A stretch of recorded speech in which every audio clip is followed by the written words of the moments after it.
Negotiation isn't just about asking for something and then immediately getting it. You should expect to hear no.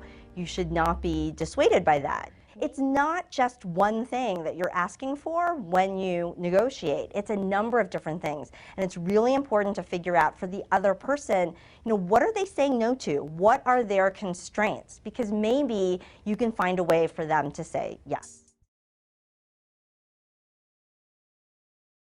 Intuitively, a career changer can't seem like a career changer.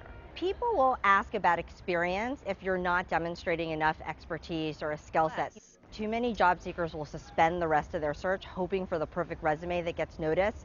It's irrelevant.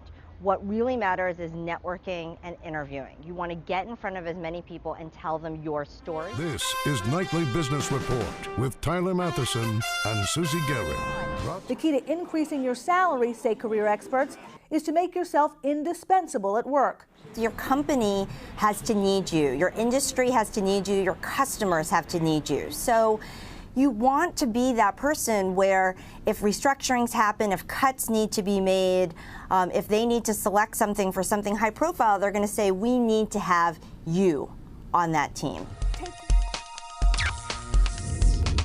When he challenged you and said, that seems like a lot, right? To at that point say, well, I've brought in this much business. I feel like I could bring this much more. I would have some kind of estimate around, to let him know that you're going to make more than what the investment is. And I would also know in advance when decisions get made in terms of budgets, right? So you want to know quarterly and certainly what the end of your fiscal year is, because that's going to determine, how much flexibility he has to go back to management, right? Maybe he threw out January because he knows that all the decisions are made in December.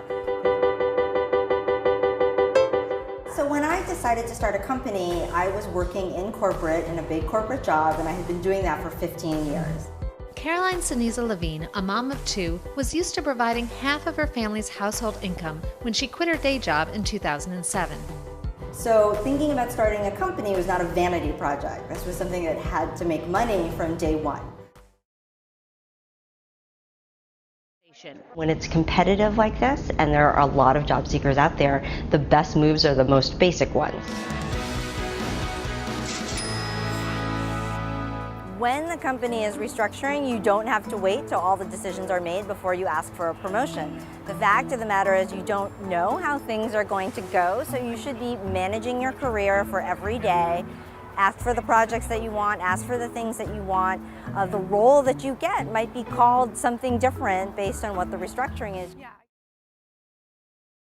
I think that for the first time in 3 years, this is your time. You can do it. I mean, this is the year. If you didn't want to rock the boat 2 years ago, this year, there's another boat to jump into. Go ahead and rock a little bit. Yes, this is absolutely the time. The market is improving. You're seeing that in the media, and I'm hearing it anecdotally with companies and organizations I'm working with. So how do you switch from one industry to another?